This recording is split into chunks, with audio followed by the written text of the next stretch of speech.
네, 오늘 말씀 그리스도인의 과거, 현재, 미래라는 말씀을 가지고 말씀을 나누도록 하겠습니다. 우리 지난주는 증거의 재단 언약 공동체 하나님의 말씀을 통해서 요단 동편에 있는 세 개의 집합 안에 언약에 대한 책임성과 공동체의 연대성과 또 자녀들에게 하나님의 살아계심의 증거를 나타내야 된다고 말씀드렸습니다. 그럼 오늘은 그리스도인의 과거가 어떠하고 또 현재가 어떠하며 미래는 어떠한 가치를 가지고 살아갈지를 말씀을 통해 나누도록 하겠습니다. 오늘 말씀은 여호수아의 거의 종결부에 해당됩니다. 그래서 여호수아의 마지막 고별 설교를 듣게 됩니다. 여러분 지금 여호수아의 나이가 110세가 되었습니다. 여러분 지금 한국 나이로 봐도요 190살이 넘어가도요 인체가 굉장히 연약합니다. 그래서 식사를 하루만 걸러도요 힘이 없으셔서 말을 하지 못할 정도예요. 그래서 어르신들은 곡기를 끊으시면 거의 돌아가신다고 보면 됩니다. 근데 지금 110세가 되는 여호수아가 지금 이 노 여호수아가 이스라엘의 모든 두령들과 장로들과 지도자들에게 어떤 말씀하는지를 여러분 주목하시기 바랍니다. 여러분 사도 바울도 예배소 장로들에게 고별 설교를 하는 거 볼 수 있잖아요. 고별 설교를 할 때는요 신앙의 엑기스와 마지막으로 이 백성들에게 이 사람들에게 하나님께서 너희들에게 요구하고 말씀하신 중요한 바를 지금 말씀하고 있는 것입니다. 그래서 여러분 단순한 작별 인사가 아니라 언약 백성이 어떻게 살아야 되는지에 대한 신학적 유언이라고 말씀드릴 수 있습니다. 그래서 오늘 본문은 세 개 부분으로 나눌 수 있는데요. 1절부터 5절까지는 과거입니다. 그래서 하나님께서 행하신 일에 대해서 말씀하시고요. 6절부터 11절까지는 현재 우리가 행해야 될 일이고 12절부터 16절은 미래에 대한 것들, 그러니까 우리가 순종과 불순종의 결과에 대해서 살펴보려고 합니다. 여러분 우리 그리스도인의 과거는 하나님의 주권적 은혜와 선택, 그리스도의 구속하심입니다. 그래서 오직 은혜라고 부릅니다. 그리고 현재는 성령 하나님의 유효적 부르심과 성화로서 우리를 다스리시고 가르치시며 인도하십니다. 그리고 그리스도인의 미래는 최종적인 영화의 단계로 완전하고 거룩한 상태로 영원한 안식과 영생을 누리게 되는 것입니다.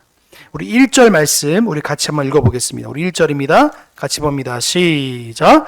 여호와께서 이스라엘의 사방 대적을 다 멸하시고 안식을 이스라엘에게 주신 지 오랜 후에 여호수아가 나이가 많아 늙은지라. 아멘. 여기서 보시면 안식이란 단어가 누하의인데 여기는 기본적으로 휴식하다, 쉬다라는 의미가 있습니다. 근데 안식에 세 가지 용도가 있는데 첫 번째 용도가 뭐냐면 죽음을 쉰다는 것과 관련되어 있습니다. 내가 안식한다 이 말은 뭐냐면 죽음과 관련되어 있고요. 두 번째로 사용되는 의미가 뭐냐면 영적인 것에 있는데 오직 하나님 앞에 안식할 수 있는 것을 의미합니다.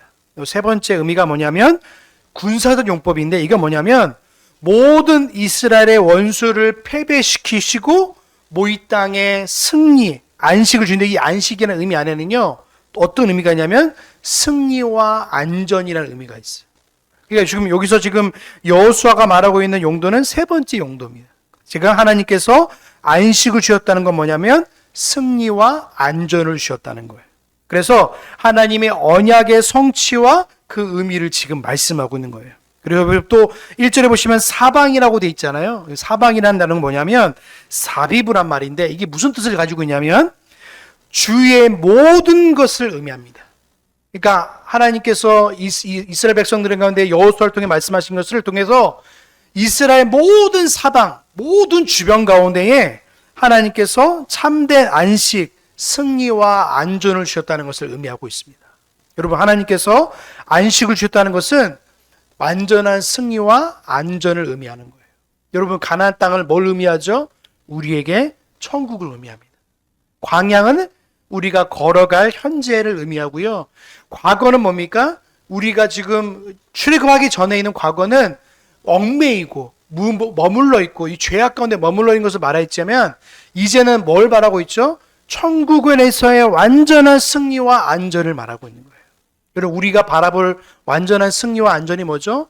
하나님 나라인 줄로 믿습니다. 그게 바로 승리야. 승리. 완전한 승리를 말하는 거예요. 그러면 1절에 보시면 지금 많이 나이가 많아 늙은지라고 말하고 있잖아요. 여러분, 그리스도인에게 늙음은 좀 다릅니다.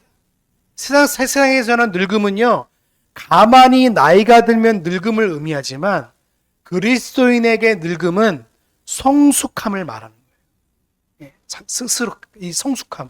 그래서 세상에서는 늙음은요, 어떤 의미를 말하고 있냐면 신체적 나이가 늙었을 말하지만 그리스도인에서 늙음은요, 하나님의 영광으로서 그 은혜를 누리는 거예요. 그래서 그 말투로서, 그 행동으로서, 삶으로서 자손들에게 또 아니면 주변에 있는 후배들에게 본이 되는 삶을 살았다는 것을 보여주는 것이 바로 그리스도인의 노년의 삶인 줄로 믿습니다. 근데 노인이 되지 마시고 여러분 어른이 되시길 주의 이름으로 소망합니다. 노인이 되면요, 그냥 남아있는 악함으로 나갈 수밖에 없어요. 노인은 그냥 신체적으로서 그냥 노인으로 살면요, 어떤 게 나오냐면요, 인간의 악함이 결집되어 가지고요, 노인의 아집과 고집으로 살아갈 수밖에 없는 거예요. 여러분, 그리스도인으로서 노인은요, 어른입니다. 어른은요, 내가 다른 것을 향해서 포기할 줄도 하고 그 사람들에게 양보할 줄도 하고 그 사람들을 위해서 신앙의 본을 보이는 것이 바로 진짜 이 시대의 어른입니다. 그래서 오늘날 그리스도인으로서 어른의 모습이 잘 보이지 않을 때가 많아요. 여러분, 노인은요, 노인과 어른은 아예 이 언어도 다르지만 삶의 모든 태도가 다른 거예요. 오늘 이 여호수아가 이스라엘의 어른으로서 지금 삶을 대하고 오늘 이 백성들에게 귀한 모범의 본을 지금 말하고 있는 것입니다.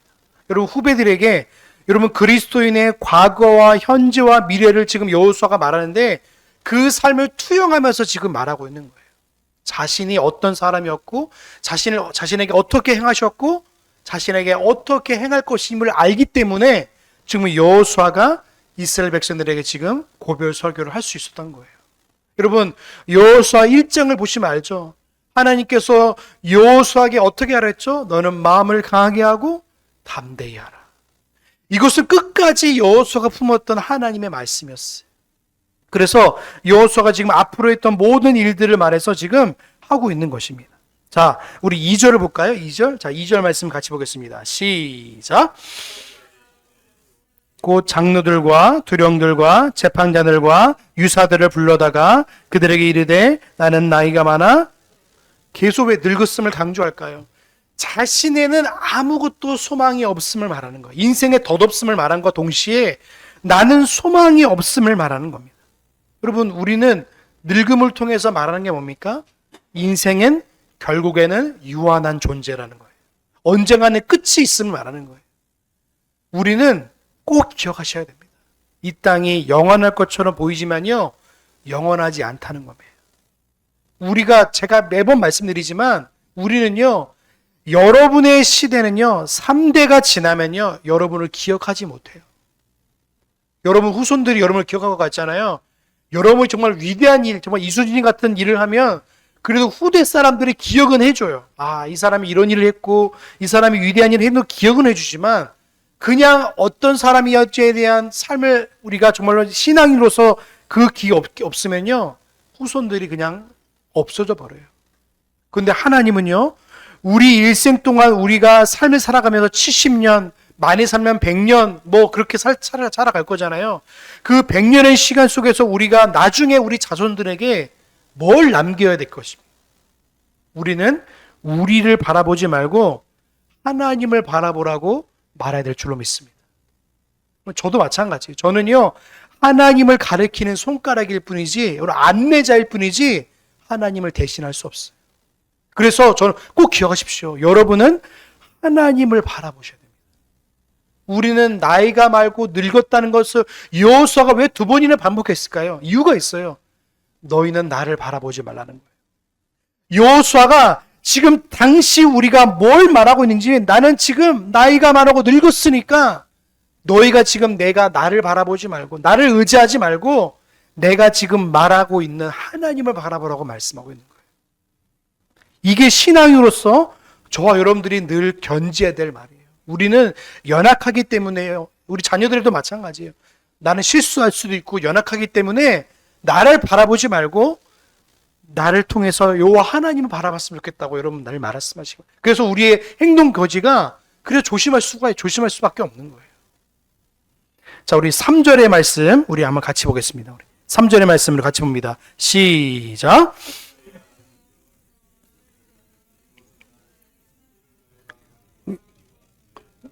하나님,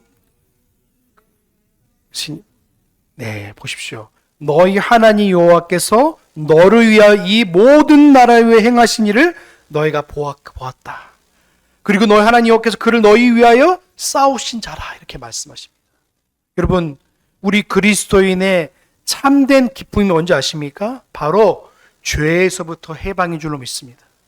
우리 그리스도인의 과거는요, 죄에서부터 해방이에요. 그래서 로마서 6장 22절에 우리 이렇게 말합니다. 그러나 이제는 너희가 죄에서 해방되고 하나님께 종이 되어 거룩함에 이르는 열매를 얻었으니 이 마지막은 영생이라, 이렇게 말씀하십니다. 여러분, 우리 그리스도인의 과거는요, 그래서 은혜밖에 고백할 수밖에 없는 거예요. 왜요? 우리를 위해서 싸우시고 우리를 위해서 구원의 은혜를 베푸신 그리스도의 은혜와 하나님의 놀라운 은혜를 고백할 수밖에 없는 거예요. 또 그리스도의 과거 두 번째가 뭡니까? 우리를 율법의 저주에서부터 자유함을 누리게 하셨어요. 그래서 갈라디아서 3장 13절에 이렇게 고백합니다. 제가 읽어드릴게요. 그리스도께서 우리를 위하여 저주를 받은 바 되사 율법의 저주에서 우리를 속량하셨으니 기록된 바 나무에 달린 자마다 저주 아래 있는 자라 하였음이라. 우리가 저주를 받아야 되는데 예수 그리스도께서 나무에 달리셔서 그 저주를 다, 하나님의 저주를 온몸으로 다 받으신 거예요. 그렇기 때문에 우리는 자유를 누릴 수 있었던 겁니다. 또 그리스도의 과거가 뭡니까? 사단의 노예에서부터 해방되었다는 거예요. 자, 말씀 찾아볼까요? 이거는 히브리서 2장 14절에서 15절입니다. 히브리서 메시지 외워서 체크해 주시고요. 히브리서 2장 14절에서 15절입니다. 자, 우리 같이 보겠습니다. 2장 14절에서 15절 히브리서 같이 보겠습니다. 시작. 자녀들은 혈육에 함께 속하였음에 그 또한 한 모양으로 혈육에 함께 속하심은 사망으로 말미암아 사망의 세력을 잡은 자 곧 마귀를 없이 하시며 또 죽기를 무수함으로 일생에 매어 종루를 하는 모든 자들을 놓아주려. 아멘. 여러분, 우리는 혈육에 속하지 않는 자로 말미암아 살게 하셨다고 말하고 있어요. 그래서 마귀의 속박에서부터 자유함을 누리게 하셨다고 말하고 있어요. 그래서 우리는 죄의 자유함, 율법의 자유함, 사단으로부터의 자유함이에요. 이 세 개의 자유를 누가 허락하셨습니까? 예수 그리스도가 허락해 주셨던 거예요. 그래서 이 여호수아의 고백을 통해서 우리를 위해서 싸우셨다는 그 영적인 의미가 뭐냐면, 우리를 모든 과거의 속박, 율법과 죄와 사단에서부터 우리를 속량과 사셨다는 걸 말씀하고 있는 거예요. 이게 바로 우리를 향하신 하나님의 구원하심이요, 우리를 향한 하나님의 싸우심이었던 거예요. 그래서 저희는 꼭 기억할 게 뭐냐면, 그리스도인의 과거를 기억할 때마다 우리를 죄에서부터 구원하셨지, 우리를 율법에서부터 자유케 하셨지, 우리를 사단으로부터 해방하셨지라는 사실을 기억하시기 바랍니다. 그래서 사단은요, 우리를 해할 수 없어요. 사단이 우리를 가지고 놀 수 없어요. 왜인 줄 아세요? 우리를 구원하신 예수 그리스도의 보혈 때문인 줄 믿습니다. 그 은혜 때문에 사단은 우리를 아무렇게 할 수 없는 거예요. 그리고 그리스도의 과거를 생각할 때마다 우리는 뭘 떠올리면 됩니까? 예수 그리스도의 구원과 자유를 기억하시기 바랍니다. 그 은혜 때문에 우리는요, 살아가는 거예요. 그래서 너희를 위하여 싸우셨다. 우리가 두 번 반복하잖아요. 너희를 위하여 싸우셨다. 이건 무슨 말이에요? 싸우신단 말은 히브리 말로 라함인데, 이 안에 어떤 뜻이 있냐면요, 지속적으로 싸우시는 것을 의미해요. 한 번 너희를 위해 싸우신다는 게 아니라 너희를 위해서 계속해서 싸우신다는 것을 의미하고 있는 거예요. 하나님이 우리를 위해서 싸우시고, 죄와 싸우시고, 모든 것을 싸우셔 이기셨다는 사실을 말씀하고 있는 거예요. 여러분, 그리스도의 구속 사역은요, 대리적이시며 대신하심이, 대리와 대식하심인데, 이거는 우리를 위해서 싸우시고 우리를 대신해 죽으셨다는 것을 의미하는 거예요. 여러분, 가나안에 정복할 때 많은 것을 의미하고 있죠. 여러분, 여리고 성벽을 누가 허무셨죠? 하나님이 허무셨어요. 하늘의 우박을 누가 떨어뜨려서 그 모든 것들을 다 멸하셨죠? 하나님이 했어요. 그리고 태양을 누가 멈추셨죠? 하나님 멈추셨어요. 그리고 한 명이 1000명을 이기기도 하시고요. 그게 누가 하셨냐면 하나님이 하신 거예요. 하나님이 싸우시고 계시기 때문에 이스라엘 백성들이 진정한 안식을 누릴 수 있었던 거예요. 여러분, 이 승리에 대해서 골로새서 2장 12절과 15절이 우리 이렇게 말씀하시면, 우리 같이 한번 찾아볼까요? 시작. 함께 장사된 바 되고 또 죽은 자들 가운데서 그를 일으키신 하나님의 역사를 믿음으로 말미암아 그 안에서 함께 일으키심을 받았느니라. 또 너희의 범죄와 육체의 무할례로 죽었던 너희를 하나님이 그와 함께 살리시고 우리에게 모든 죄를 사하시고 우리를 거스리고 우리를 대적하는 의문에 쓴 증거를 도말하시고 제하여 버리사 십자가에 못 박으시고 정사와 권세를 벗어버려 밝히 드러내시고 십자가로 승리하셨느니라. 아멘. 좀 누가 싸우셨죠? 우리가 아니라 그리스도께서 싸우신 거예요. 그래서 십자가에서 완전하게 승리를 이루신 줄로 믿습니다. 여러분, 꼭 사는 예수 그리스도의 승리를요, 의지하시길 주의 이름으로 소망합니다. 그래서 과거는요, 오직 은혜밖에 고백할 수밖에 없는 거예요. 우리를 택하시고 그리스도께서 싸우시고 그리고 그분께서 십자가에 대속하여 돌아가심을 통해서 부활하심을 통해서 우리가 진짜 그리스도인으로서 우리가 살아갈 수 있는 은혜를 주신 줄로 믿습니다. 그래서 우리가 과거를 생각할 때마다 우리를 위해 싸우셨지, 우리를 구원하셨지, 우리를 자유케 하셨지, 우리를 사단을 아니 부수셨지. 그래서 그 은혜를 누리며 살아가는 것이 그리스도인입니다. 과거를 생각할 때마다요, 그 은혜가 있는 거예요. 여러분, 하나님의 약속은 틀림없이 이루시는 거예요. 그래서 4절과 5절과 14절에 이렇게 말하는 거예요. 자, 다시 돌아가서 여호수아 다시 23장 4절과 5절 우리 한번 같이 읽어보겠습니다. 우리 같이 읽어볼까요? 같이 23장 4절과 5절 14절 우리 같이 읽겠습니다. 시작. 보라, 내가 요단에서부터 해지는 뱀까지 남아있는 나라들과 이미 멸한 모든 나라를 내가 너를 위하여 제일 뽑아 너희에게 집 기업이 되게 하였느니라. 너희 하나님 여호와 그가 너희 앞에서 그들을 쫓으사 너희 목전에서 떠나게 하시리니 너희 하나님 여호와께서 너희에게 말씀하신 대로 너희가 그 땅을 차지할 것이니라. 14절입니다.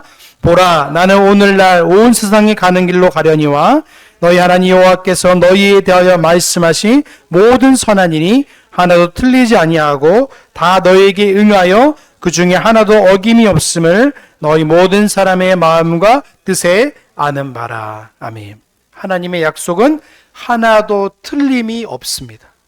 하나도 틀림없이.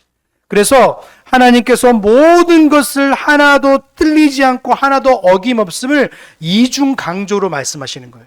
그러니까 하나님께서 이 성경에서는요, 2번 반복하거나 3번 반복하면 중요하다고 말씀하시고, 그래서 너희가 너를 위해 싸우고 있다, 하나님 말씀은 반드시 응하고 있다는 사실을 말씀하고 있는 거예요. 그럼 하나님의 신실하심은요, 그분의 본질에 속하기 때문에 하나님의 약속을 어길 수 없으십니다. 왜냐하면 그분 자신을 부인하기 때문에 그러는 거예요. 그래서 따라서 하나님의 모든 약속은 그리스도 안에서 예가 되고 아멘이 되는 거예요. 그래서 하나님의 신실하심은 그분의 불변함에 근거할 수밖에 없는 겁니다. 그래서 그리스도의 과거는요, 오직 은혜이며 감사함입니다. 그래서 우리는요, 그분의 은혜를 기억할 때만 우리를 돌아보는 거예요. 나는 어떤 존재인가. 그래서 우리는 전적으로 타락함을 고백할 수밖에 없는 거예요. 로마서 3장 10절과 12절입니다. 같이 읽어보겠습니다. 시작. 기록된 바 의인은 하나도 없으며 깨닫는 자도 없고 하나님을 찾는 자도 없고 다 치우쳐 한 가지로 무익하게 되고 선을 행하는 자가 없나니 하나도 우리의 타락함을 고백하는 거예요. 우리의 연약함을 발견할 수밖에 없는 거예요. 그리스도의 전적인 은혜를 바라보면 우리의 연약함. 그래서 우리를 어떻게 합니까? 하나님 우리를 선택하신 거예요. 그래서 그리스도께서 우리를 싸우셨고 성령께서 우리를 거듭나게 하시며 그래서 우리에게 모든 것이 은혜일 수밖에 없음을 고백하는 것이 그리스도의 바로 과거입니다. 그래서 과거를 생각할 때마다 하나님의 은혜로서 고백하는 거예요. 자, 현재입니다. 현재. 우리가 해야 할 일이 뭡니까? 과거에 하나님 우리를 구원하셨고 우리를 위해 싸우셨고 우리와 함께 하셨다면 지금 우리가 해야 될 일이 뭔지를 6절과 11절에서 말하고 있는데 우리 6절 한번 같이 보겠습니다. 다시 돌아와서 6절을 우리 같이 보겠습니다. 시작. 그러므로 너희는 크게 힘써 요새 율법책에 기록된 것을 다 지켜 행하라. 그것을 떠나 좌로나 우로나 자 그러므로라고 말하면서 이제 과거의 것들을 이제 하나님께서 기억하게 하셨죠. 이제 현재로서 우리가 어떻게 살아야 은혜에 합당한 순종으로 살아가는 것이 바로 그리스도인인 거예요. 여러분 우리가 율법을 지킴으로써 의롭게 되는 게 아닙니다. 의롭게 된 자는요 율법을 지켜요. 순종은 구원의 조건이 아니라 구원의 결과입니다. 그래서 은혜 안에서 순종은요 이준수 역할을 하는데 칭의의 원인이 아니라 성화의 수단이 되는 거예요. 우리는 행위로 구원을 받는 게 아니라 구원받아 행위를 하고 있는 그래서 십계명은요 구원을 이루기 위한 수단이 아니라 구원받은 백성으로서 삶으로서 나타내는 행위가 되는 게 바로 십계명인 거예요. 그래서 우리가 이것을 생각하면 우리가 어떤 삶을 살아가는지를 모세 율법을 통해 볼 수 있는데 보시면 이 언어 보시면 하자크 헤오드인데 이게 뭐냐면 크게 힘써 매우 강하게라는 뜻이 있는데 내가 모든 일을 끝까지 하겠다. 그리고 하자크란 말이 뭐냐면 꽉 붙들고 매달리는 뜻이 있어. 여러분 우리가 하나님의 말씀을 완전히 끝까지 붙들고 살아가는 것이 바로 하나님 백성인 줄로 믿습니다. 강하게 붙드는 거예요. 근데 붙드는 그 힘도 누가 하시는 거예요? 성령 하나님이 우리를 통해 행하시는 인 줄로 믿습니다. 그러니까 우리의 힘은요 느슨하게 아니라 지속적으로 우리가 그 일들을 행하는 거예요. 그러니까 좌로나 우로나 치우치지 말라고 하신 말씀이 얼마나 중요한지를 살펴보기 소망합니다. 자, 이게 좌우로나 우로 치우치지 말는 게 뭐냐면 균형적인 신앙을 말하는 거예요. 자, 우로 치우치는 게 뭡니까? 율법주의입니다. 율법주의.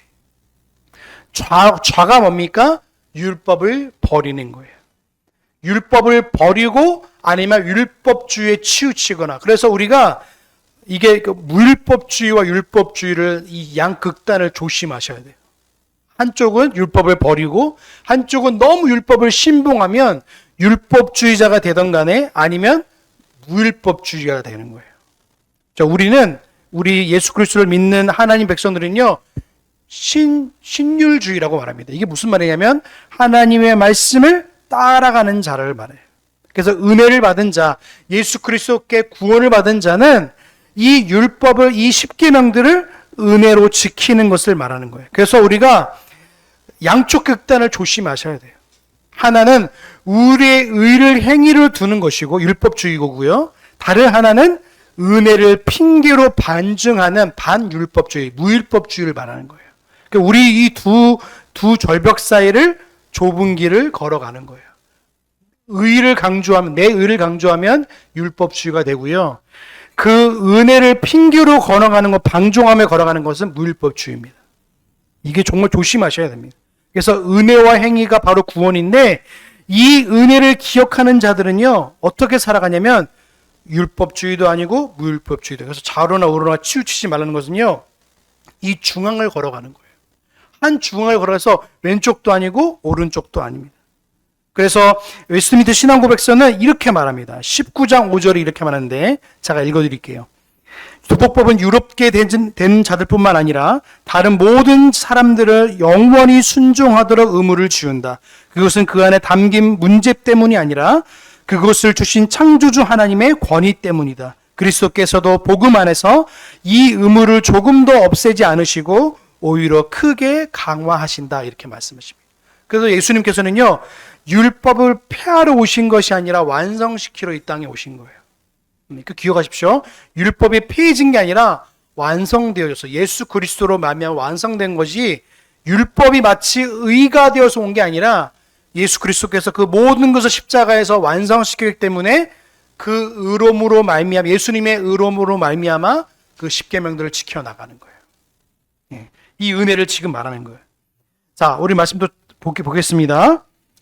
자, 오늘 8절, 우리 7절 보겠습니다. 7절. 자, 7절 보겠습니다. 7절. 시작. 중에 남아있는 나라 중에 가지 말라. 그 신들의 이름을 부르지 말라. 그들 가리켜 맹세하지 말라. 네, 이렇게 말하자. 5중 금지 명령을 내리는데 첫 번째가 뭐냐면 가지 말랍니다. 이거 혼합 금지인데 교제 금지예요. 그러니까 이방인들이 하는 모든 것들을 향해서 가지 말라는 것을 의미하는 거예요. 이방인들이 오늘날 말하면 세상의 모든 가치를 따라가지 말라는 거예요. 그것들을 사모하지 말라는 거예요. 자, 부르지 말랍니다. 두 번째인데 우상의 이름을 언급하지 말라는 겁니다. 세 번째는 맹세하지 말라며 우상을 증인 삼지 말라고 말하고 있고요.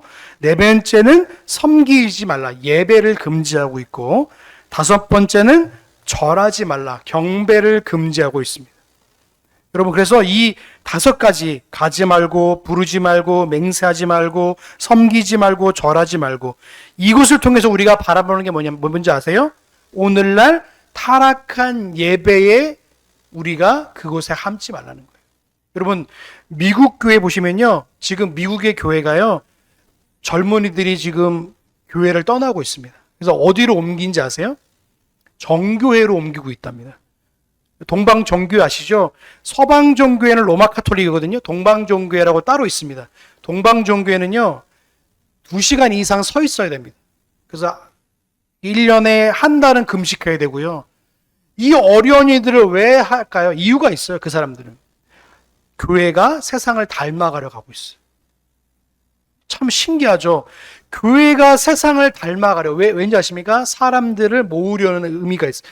사람들을 모으려고 세상의 모든 문화들을 따라가려는 거예요. 그러니까 세상의 문화를 따라가려면 뭡니까? 세상의 커피숍을 따라가니까 교회가 안에 커피숍 들어오고, 세상을 따라가니까 락 음악이 교회에 들어오고, 이런 것들을 자꾸 도입하다 보니까 그러려면 교회 왜 가지라는 의문점이 생기는 거예요. 그러니까 교회는요, 교회다워야 되는데 교회담을 잃어버리고 있는 거예요. 예배는 예배다는데 예배담을 잃어버린 거예요. 그래서 지금 여호수아가 이스라엘 백성들에게 뭐라고 말하고 있냐면, 우상 숭배하지 말고 그 이방인들이 바라고 있는 것들을 따라가지 말라는 것은 결국에 뭐냐면, 예배 순수성을 네가 끝까지 견지하면서 바라보라고 지금 말씀하고 있는 거예요. 여러분, 기독교 강요 나중에 우리가 살펴보겠지만, 기독교 강요도 이제 오후 예배 때 보려고 합니다. 기독교 강요 4장 10절에 이렇게 말합니다. 예배 외형인데, 하나님께서 명령하지 않으신 것을 예배에 추가하는 것은 하나님을 모독하는 것이다. 예배는 인간의 발명이 아니라 하나님의 제정하신 법칙에 따라야 된다고 말하고 있습니다. 하나님이 정하신 규칙을 따라 예배하지 않으면 인간은 끊임없이 예배를 고안하고 발명하고 도입하려고 말합니다. 그러면 예배에 타락이 오게 되고요. 그 타락으로 말미암아 교회는 교회담을 잃어버리게 되는 거예요. 이스라엘 백성들이 나중에 제가 말씀드리겠지만 이방의 예배, 이방의 요소들을 가져왔어요. 그래서 이방 신상들이 하는 예배들을 자기 여호와의 하나님을 예배하는 것에 도입하니까 어떻게 됩니까? 예배가 난잡하고 더럽고 영적인 간음이 그때부터 이루어지기 시작하는 거예요. 여러분 꼭 기억하십시오. 말씀을 통해서 예배하지 않으면 인간은요, 상상과 고안으로 예배를 타락할 수도 있습니다. 그 하나님을 헛되게 부르고 헛되게 예배하는 것만큼 하나님의 이름을 망령되게 일컫는 게 없는 거예요. 바르게 예배하는 것이 우리에게 기쁨이고 하나님의 영광이 되는 줄로 믿습니다. 그래서 오늘날 현대 종이 뭐냐면 남아있는 나라가 있는데요, 오늘날 우상들이 굉장히 많습니다. 만몬주의가 있습니다.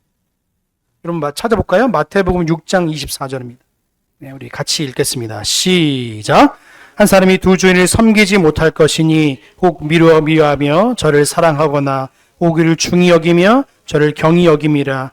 저희가 하나님과 재물을 겸하여 섬길 수 없다고 말합니다. 이게 무슨 말이냐면 만문주의가 들어와 있는 거예요. 돈을 숭배하는 것들. 이게 우상입니다.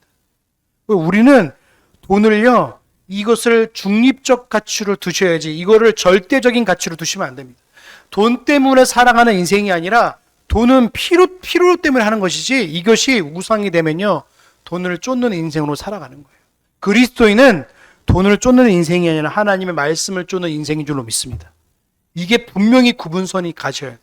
돈을 버는 목적이 뭐니까 하나님의 영광의 도구로서 이 물질이 사용되어지는 것이지 물질이 주인 되면 안 되는 겁니다. 자녀들이 돈을 가르칠 때도요, 이게 여러분 돈을 벌 때도 돈을 잘 가르치셔야 돼요. 그렇지 않으면 우상이 될 수 있는 겁니다. 두 번째가 뭐냐면 쾌락입니다. 요한일서 2장 16절입니다. 자, 우리 같이 읽겠습니다. 시작. 이는 세상의 모든 것이 육신의 정욕과 안목의 정욕과 이생의 자랑이니 다 아버지께로 쫓아온 것이 아니요 세상으로 쫓아온 거예요. 육신의 정욕, 안목의 정욕, 이생의 자랑. 쾌락입니다. 쾌락. 이게 우리에게 우상이 되는 거예요. 안목의 정욕도 우상이 되는 거예요. 보는 것을 좀 조심하셔야 됩니다. 또 교만이 있습니다. 교만. 이거는 빌립보서 2장 3절입니다. 오늘 찾아보겠습니다. 빌립보서 2장 3절입니다. 마음을 같이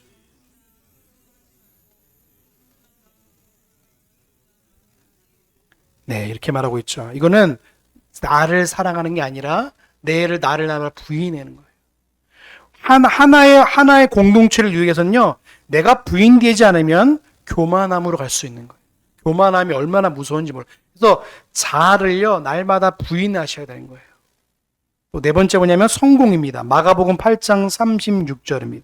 네, 우리 같이 보겠습니다. 시작. 하나님이 천하를 얻고도 제 목숨을 잃으면 무엇이? 성공입니다. 세상의 가치 성공입니다. 우리는요, 조심하셔야 돼요. 만문, 쾌락, 자아, 성공.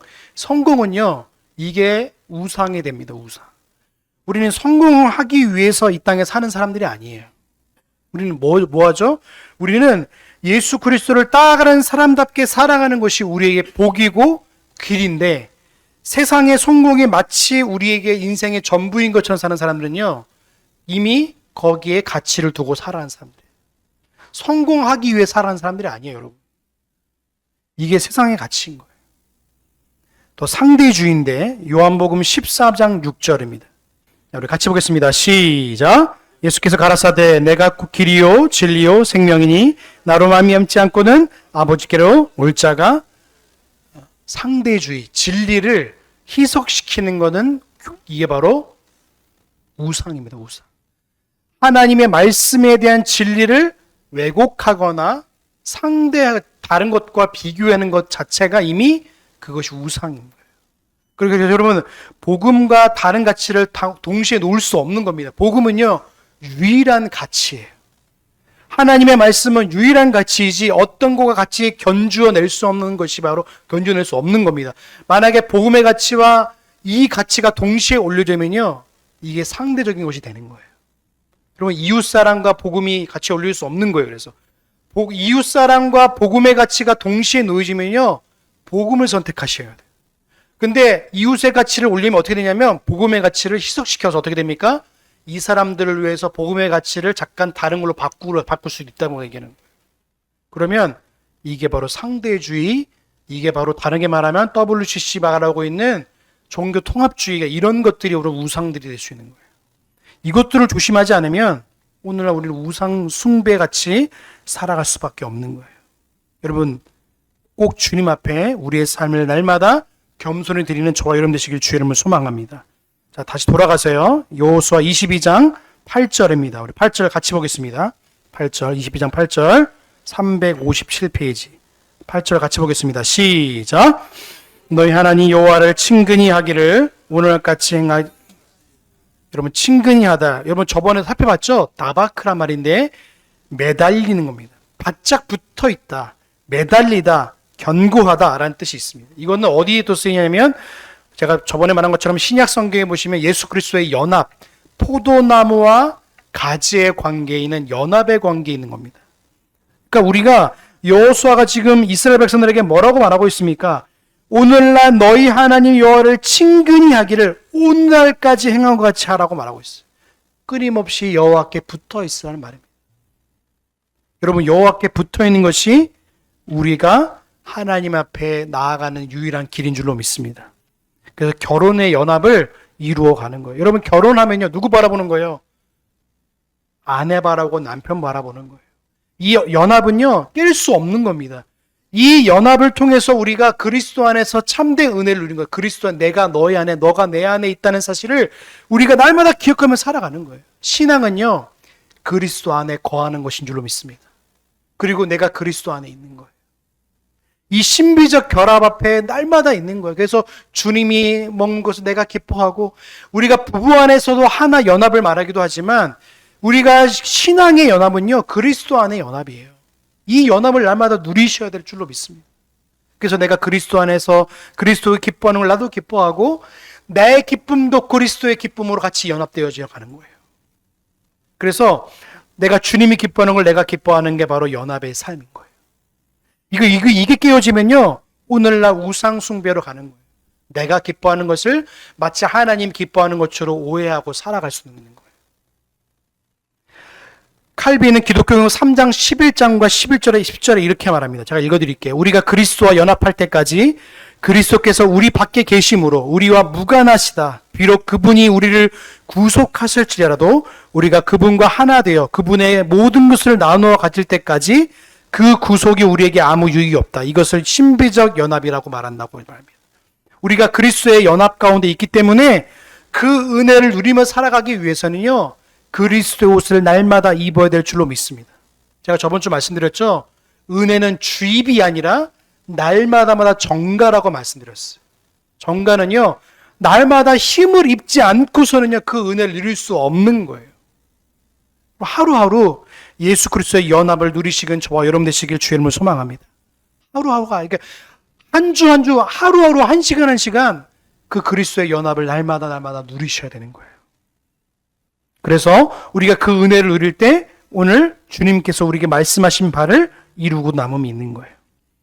자, 오늘 10절 말씀도 보겠습니다. 10절, 19절과 10절 우리 같이 보겠습니다. 시작. 너희들에게 쫓아내셨으므로 오늘까지 너희를 당한 자가 하나도 없었느니라. 너희 중 한 사람이 1000명을 쫓으리니 이는 너희 하나님 여호와가 너희에게 말씀하신 것 같이 너희를 위하여 싸우시는 거예요. 그래서 우리와 함께 하셨던 것처럼 끊임없이 우리와 함께 하셨다는 사실을 말씀하고 있는 거예요. 그래서 우리는 현재를 살아가는 그리스도인은요, 말씀을 기뻐하며 말씀을 쫓아가는 거예요. 그리스도께서 나와 지금도 싸우고 계심을 믿고 살아가는 것이 바로 우리인 거예요. 지금도 싸우고 계신 줄로 믿습니다. 영적인 싸움을 날마다 하고 계시는 거예요. 그래서 나와 날마다 싸우시는 거예요. 하나님은요, 참 아이러니하죠. 우리와 날마다 싸우셔요. 우리 안에 있는 죄악과 싸우시는 거예요. 그래서 우리를 죄악과 싸우셔서 우리 안에 있는 예수 그리스도로 날마다 살게 하셔서 그 의롭게 되는 삶을 살아가도록 우리를 인도하고 계시는 거예요. 이게 바로 신비인 거죠, 신비. 그 은혜를 누리는 자는요, 단순히 그냥 하루 내가 내 예수 그리스도의 나 예수님 있는 사람이야. 그냥 이름 가지고 살아가는 게 아니라 실제로 그리스도의 연합을 이루어가는 것을 기쁨으로 가지고 사는 거예요. 그래서 말씀을 읽으면서도 내가 그리스도 앞에서 내가 어떻게 살아갈지를 고민하는 거예요. 자, 11절 볼까요? 11절. 자, 11절 같이 보겠습니다. 시작. 왜 말할까요? 스스로 왜 조심할까요? 여러분 스스로를 믿지 마는 거예요. 말씀을 통해서 여러분을 날마다 돌아보시길 주의 이름으로 권면합니다. 말씀을 돌아보시는 거예요. 여러분이 생각하는 거, 여러분이 사고하는 거, 여러분의 믿음의 가치에 대한 부분조차도요, 나 스스로를 믿지 않는 게 너무나 중요해요. 그 기독교는요, 여러분을 믿는 거를 말하지 않아요. 말씀을 믿는 것을 시작하는 거예요. 여러분 믿으면 안 됩니다. 여러분을 믿는 순간에 여러분은 함정에 빠질 수밖에 없는 거예요. 그래서 여호수아가 스스로 조심하라고 말하는 거예요. 스스로 조심하라. 그래서 여호와 하나님을 사랑하는 것조차도 스스로 조심해서 여호와를 사랑하는 걸 권면하고 있는 거예요. 자, 12절부터 16절은 미래를 말하고 있어요. 미래. 우리가 바라볼 미래. 우리가 순종하였다면, 현재는 우리가 하나님 말씀에 순종하였다면 이제 미래인데, 이 미래는 영광을 소망하면서 경성함을 말하는 거예요. 자, 12절 보겠습니다. 12절 같이 보겠습니다. 시작.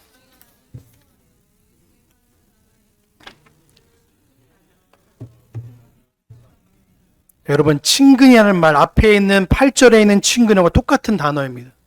여러분, 우상을 친근히 하면 어떻게 됩니까? 망하게 되는 거예요. 배교의 단계가 있는데, 여러분 첫 번째가 뭐냐면요, 친근히 하는 겁니다. 여호와를 친근히 하고 매달려 있고 주님을 바라보지 않으면 다른 것을 친근히 하고 달아갈 수밖에 없는 거예요. 중독도 마찬가지입니다. 중독도 똑같은 거예요. 하나를 친근히 하고 가까이 하는 순간에 그것에 빠져들기 시작합니다. 첫 번째 단계는 친근히 하기 시작하는 거예요. 두 번째는 뭐냐면 혼인입니다. 혼인. 여러분, 신명기 7장에 보면 왜 하나님께서 이방 사람과 혼인하지 말라는 것을 지금 경고하고 있는데, 찾아볼까요? 신명기 7장입니다. 네, 우리 7장 3절부터 우리 6절까지 보겠습니다. 같이 보겠습니다. 시작. 너 혼인하지 말지며 내 딸을 그 아들에게 주지 말 것이요 그 딸로 내 며느리를 삼지 말 것은 그가 내 아들을 유혹하여 그로 여호와를 떠나고 다른 신들을 섬기게 하므로 여호와께서 너희에게 진노하사 갑자기 너희를 멸망하실 것이니라. 오직 너희가 그들을 행할 것은 이러하니 그들의 단을 헐며 주상을 깨트리며 아세라 목상을 찍으며 조각한 우상을 불사를 것이니라. 너 여호와 내 하나님이 성민이라. 내 하나님 여호와께서 지상 만민 중에 너를 자기 기업으로 백성으로 택하셨나니. 우리가 정체성을 잃어버리면 우리가 친근히 할 것을 친근히 하지 않을 수 있는 거예요. 우리의 정체성은요, 하나님을 친근히 하는 걸 주님으로 믿습니다. 근데 배교의 단계는 뭡니까? 다른 것을 친근히 하는 거예요. 이단들은요, 교주의 말을 가장 친근히 합니다. 중독은요, 담배나 아니면 다른 것들을 친근하는 순간부터 그것과 결혼하고, 첫 번째는 친근하는 거고, 두 번째는 혼인 단계에 이르는 거예요. 혼인하면 뭡니까? 하나가 되는 거예요, 하나. 영적인 간음은요, 처음에 친근하는 것부터 이미 시작되어지는 거예요. 그리고 그것과 결혼하고 연합을 이루고요. 세 번째 단계가 뭐냐면 왕래하는 겁니다. 지속적으로 타협하고 왕래하는 거예요. 그래서 어떻게 됩니까? 나중에는 13절에 보시면 그것에 대한 결과가 나옵니다. 우리 13절 같이 볼까요? 이 13절 우리 같이 보겠습니다. 시작. 너희 하나님 여호와께서 이 민족들을 너희 목전에 다시는 쫓아내니 아니하시리니 그들이 너희에게 묘물가 되며 덫이 되며 찌게 되며 너희 눈에 가시가 되어서 내가 필경은 너희 하나님 여호와께서 내주신 이 아름다운 땅에서. 여러분, 네 가지 재앙이 있습니다. 첫 번째 재앙이 뭐죠? 올무입니다. 모래쉬라는 건데 자유를 상실하는 겁니다. 우리를 죄와 사망과 사단에서부터 자유함과 은혜를 주셨는데 이미 그것에 자유를 상실하게 만드는 것이 바로 올무입니다. 올무 아시죠? 올무의 원리가 또 덫입니다. 파흐라는 이 히브리 단어인데 벗어날 수 없게 만드는 거예요. 거기에 아예 머무르게 만드는 거예요.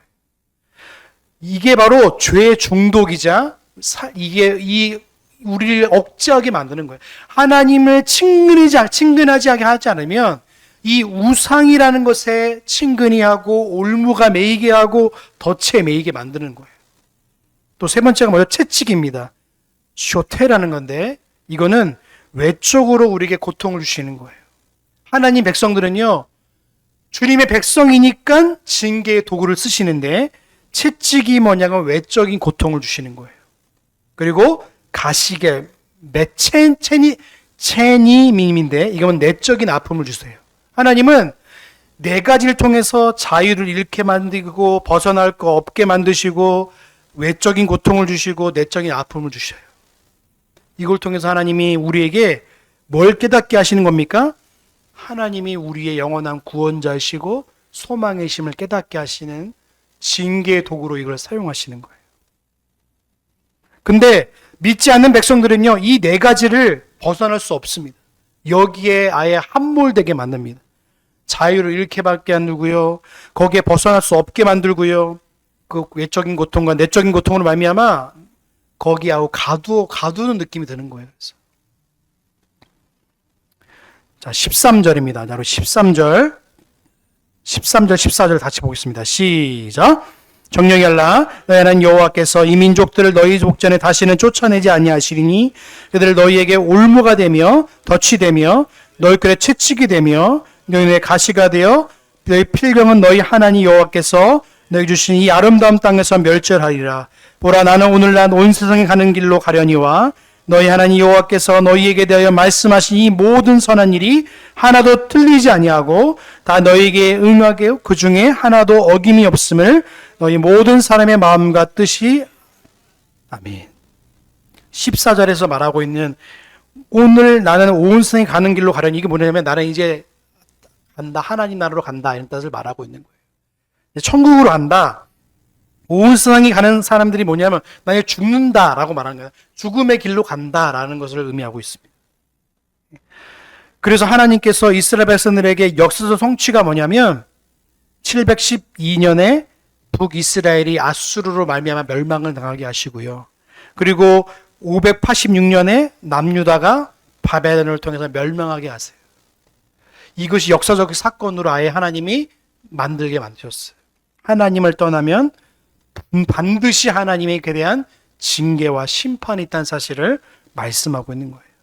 그래서 하나님이 우리에게 양면의 언약을 주셨는데요, 이 은혜를 주신 것. 자, 15절 말씀 볼까요? 15절. 자, 15절 같이 보겠습니다. 시작. 여호와께서 너에게 말씀하신 모든 선한 일이 너에게 임한 것 같이 여호와께서 모든 불길한 일이 너에게 임하게 하사 너희 하나님 여호와께서 너에게 주신 이 아름다운 땅에서 너에게. 자, 하나님께서 분명히 말하고 있죠. 하나님 말씀하신 선한 일이 너에게 임한 것 같이, 모든 것이 너에게 은혜로 임한 것 같이 불길하고 악한 것도 너희에게 임할 것이라고 말씀하고 있는 거예요. 하나님 왜 재앙을 말씀하실까요? 이거는 경고입니다. 경고. 우리 미래를 바라보고 있는 그리스도인에게 경고가 뭡니까? 우리 스스로를 말씀으로 견책하는 거예요. 너는 그것을 조심해라. 너희는 하나님의 백성답게 너희가 뭘 바라보고 소망할지를 지금 하나님이 말씀하시는 거예요. 여호와를 떠나면 분명히 하나님의 저주와 심판이 있다는 사실을 말씀하고 있는 거예요. 여러분, 신명기 28장 1절부터 68절까지를 보시면요, 1절부터 14절은 복에 관한 내용이지만요, 15절부터 68절까지는 저주에 관한 내용입니다. 그건 누구에게 주신 하나님 말씀이에요? 이스라엘 백성들에게 주신 하나님 말씀이에요. 근데 하나님은 왜 복과 저주를 같이 마셨을까요? 근데 왜 저주를 왜 길게 말씀하셨을까요? 경고입니다. 경고. 경고와 심판의 말씀을 분명히 각인시키시는 거예요. 그래서 복은 짧지만 저주는 길게 말씀하신 이유가 있는 거예요. 여러분 꼭 기억하십시오. 하나님의 말씀을 분명히 따라가는 우리 믿는 백성들은요, 구원에 탈락되지 않지만 반드시 하나님에 대한 징계가 따라 붙는다는 사실을 기억하세요. 징계가 있습니다. 징계를 왜 하시죠? 사랑하시기 때문에 하시는 거예요. 자, 15절, 16절 말씀 우리 읽고 마치겠습니다. 같이 봅니다. 시작. 너에게 명하신 언약을 범하고 가서 다른 신들을 섬겨 그에게 절하면 여호와의 진노가 너에게 미치리니 너에게 주신 아름다운 땅에서. 자, 보십시오. 이 똑같이 반복되는 거예요. 너희가 다른 신을 따라 섬기면 반드시 그 진노가 너에게 미친다는 사실을 말씀하고 있는 거예요. 여러분, 우리의 미래가 뭡니까? 하나님께만 소망을 두는 것인 줄로 믿습니다. 다른 걸 소망을 두지 않는 거예요. 그래서 하나님께만 붙어 있는 거예요. 하나님의 연합을 누리는 거예요. 그 연합을 떠나는 순간에 다른 것을 붙고 찾고 있는 우리의 죄성을 돌아보게 하는 거예요. 여러분, 여러분의 죄성에 눈을 뜨지 마시고 여호와께서 허락하신 아름다운 땅에서 그 은혜와 복들을 누리시길 주의 이름을 소망합니다. 그리스도 안에 머무르고 말씀 안에 머무르고 여호와께 소망하는 것, 두는 것이 가장 복된 삶인 거예요. 다른 것에 소망을 두고 여러분의 가치를 두지 마시고 하나님께만 소망을 두며 살아가는 저와 여러분 되시길 주님은 소망합니다. 그래서 나그네 인생을 살아가는 거예요. 이 땅에 소망을 두는 것이 아니라 이 땅에 내 모든 것을 착 달라붙어가서 거기에 모든 것을 두는 게 아니라 영원하시고 변하지 않은 하나님께만 소망을 두며 살아갈 때 진짜 하늘의 은혜를 누리며 살아가는 인생이 되는 거예요. 그래서 뭐 한 주간 삶 속에서도요, 과거와 현재와 미래 가운데 역사하신 주님을 바라보시기 바랍니다. 과거에는 하나님이 내가 너를 위해 싸웠고 내가 너를 구원하였고 내가 너를 인도하였다면 이제는 주님의 말씀에 순종하고 여호와께 소망을 두는 것이 바로 그리스도인 줄로 믿습니다. 한 주간 동안 다른 것에 착 달라붙지 마시고 여호와께 착 달라붙으시길 바랍니다. 주님께 붙으면 그가 복이 되실 것이고 그가 여러분에게 소망이 되어주실 것이고 그가 여러분에게 은혜가 되어주실 것이에요. 그걸 떠날 순간에 우리는요, 가시밭길을 걷게 되는 거예요. 채찍과 올무와 덫과 그것 가운데 우리가 놓여줄 수밖에 없는 거예요. 영원한 하나님의 은혜를 누리시는 하나님의 백성들, 그리스도인답게 살아가는 저와 여러분 되시길 주님의 이름으로 소망합니다. 기도하겠습니다. 사랑하는 하나님 감사합니다. 오늘 은혜를 더하여 주시어서 그리스도인의 과거와 현재와 미래에 대해서 말씀을 통해 살펴보았습니다.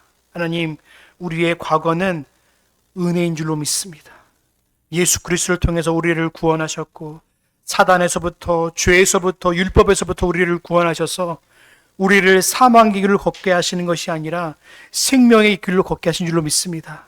아버지 하나님, 우리가 생명의 길을 걸어갈 때마다 좌로나 우로나 치우치지 않게 하시고 그 말씀을 따라 걸을 때마다 여호와께 착 달라붙어 주님께만 소망이 있음을 바라보며 이 땅을 나그네 인생길로 걸어가는 우리 모든 성도들 될 수 있도록 은혜를 더하여 주시옵소서. 감사 영광 올려드리오며 우리의 구원의 소망 되신 예수님의 이름으로 감사하며 기도하옵나이다.